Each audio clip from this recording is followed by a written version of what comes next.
Good evening. It's 6 o'clock on Tuesday, June 28th, 2016.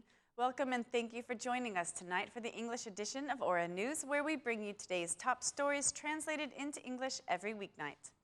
After yesterday's appeal to the younger generation, the U.S. Ambassador Donald Lu held a meeting with the Ad Hoc Commission chairman. The majority is discussing the 7 bills of emergency package alone and is expecting Thursday's decision of the Conference of Chairmen whether the constitutional package will be included on Parliament's next 3-week agenda or whether it will pass directly to Parliament for approval. An Aura News journalist asked some young people today about their expectations for the judicial reform, but they were skeptical and hopeless. Some of them were not interested in the judicial reform or political developments at all. In his appeal, the U.S. ambassador emphasized that the Democratic Party has refused to agree on the reform 3 times. Political analysts see the statement as detrimental to the relationship between the U.S. and the Democratic Party. In his statement, Ambassador Lu declared that people are tired of politicians who are playing games, but according to the political analyst, both parties are at fault. Both parties are playing. Those who are refusing are playing. Those who pretend like they are not refusing are playing more, said the political analyst.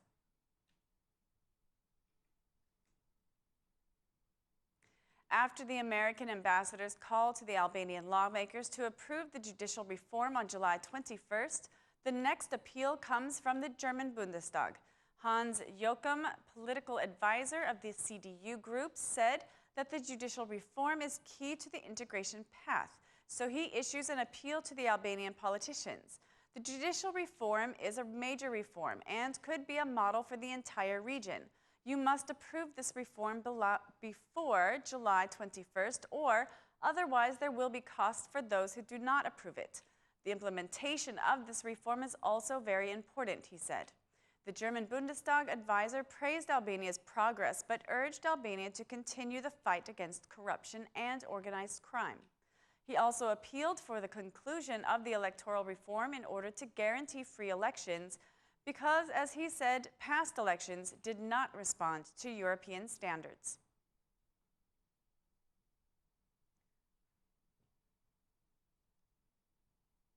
The International Monetary Fund concluded its visit to Albania today. During a joint press conference with the Minister of Finance and the BOA governor, the IMF rep Anita Tuldar said that local tax collection has been too low and asked to accelerate the Albanian government's reviews of local taxes and to return the taxes on properties quickly as a way to improve the revenue's performance. The IMF rep highlighted that the right investments need to be planned and that the Albanian government should not allow new debts to businesses. Regarding the banking system, the IMF rep said that it is liquid and well capitalized, but added that defaulted loans continue to be a problem even though their number has been reduced. The Minister of Finance said that the revenue's performance is progressing well, adding that the government expects an economic increase of 3.4% for 2016. The minister declared that the tax and customs procedures for businesses will be facilitated. The Minister of Finance said that the government is focusing on decreasing the debt level and that the increase of salaries and pensions is not currently being discussed. Also, the government's promise for the value-added tax on tourism will be discussed another time. Britain's exit from the European Union will not have negative effects on the Albanian economy. The Bank of Albania's governor declared that developments in the banking system are being closely monitored, especially the effects of the remittances. We do not see direct effects of the British crisis in terms of trade or remittances and foreign investment. However, there is a danger that comes from the fact that we are unsure of what will happen in the Eurozone. It's still early and there are still many uncertainties, but we believe that this indirect channel will not be a main source of danger for Albania, declared the BOA governor. Meanwhile, the IMF mission chief for Albania declared that it's too early to analyze the effects of Brexit on the Albanian economy or in the Eurozone. According to first estimates by Standard & Poor on Friday, after the British referendum results were announced, stock exchanges worldwide lost about $2 trillion, the same figure as 2.7% of total world production. Economic experts say that Brexit consequences on the global economy will depend on negotiations between the European Union and Britain. The 2015 state budget reports a loss of approximately €919 million as a result of irregularities and financial violations from state institutions. During the Parliamentary Economic Commission report, the head of the State Supreme Audit declared that 158 performance audits of the institutions and senior officials have been conducted. Irregularities and financial violations with the revenues and expenditures have caused an economic loss of €919.9 million to the state budget, Lasky said. The head of the State Supreme Audit urged the government to draft a law on material responsibilities. He added that 158 lawsuits have been filed. Present in the commission, the opposition members raised their concerns about the lawsuits, declaring that the courts do not solve the issues. The meeting of the commission was interrupted by an energy cut, and the energy distribution operator declared that an energy line had been damaged during the construction work for the new ring road. Outside the meeting hall, the chairman of the Economic Commission declared that the annual report of the State Supreme Audit is not complete.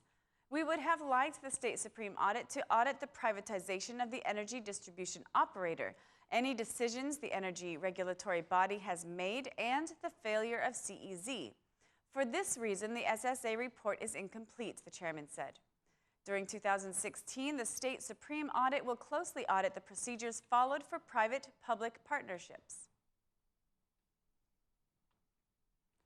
Albania and Kosovo have finalized one of the most important projects in energy, the 400-kilowatt connection line. During the inauguration ceremony, the Prime Minister declared that this strategic project is for the common development of two countries. Inauguration of this strategic project for the common development is without doubt one of the reasons we can say how much we have done and how much we can do together. Through this interconnection line, we are creating conditions to be more powerful and more integrated into the European energy market. Through this line, we will have the opportunity to have a common energy policy, declared Prime Minister Rama. Moreover, Kosovo's Prime Minister emphasized that the inauguration of the interconnection line is a great joint achievement in the economic field, which helps enlarge the energy market. The interconnection line paves the way to economic development and guarantees stability to companies. It is very important for the economic development of two countries, Kosovo's Prime Minister said. Supported by the German bank, this €75.5 million 400-kilowatt interconnection line is 241.5 kilometers long. Finalization of this project paves the way for the interconnection line with Macedonia, which the Minister of Energy declared will start next year. The Minister of Energy said that the interconnection with Macedonia integrates the country to the regional network of energy. The Albanian and the American governments will exchange information for the verification of possible terrorists with the aim to enhance efficiency in the fight against terrorism. This is the first agreement of this kind in the Balkans. During the presentation of the agreement in the Parliamentary Foreign Commission, the Vice Minister of Interior declared that this agreement has been reached at the right time.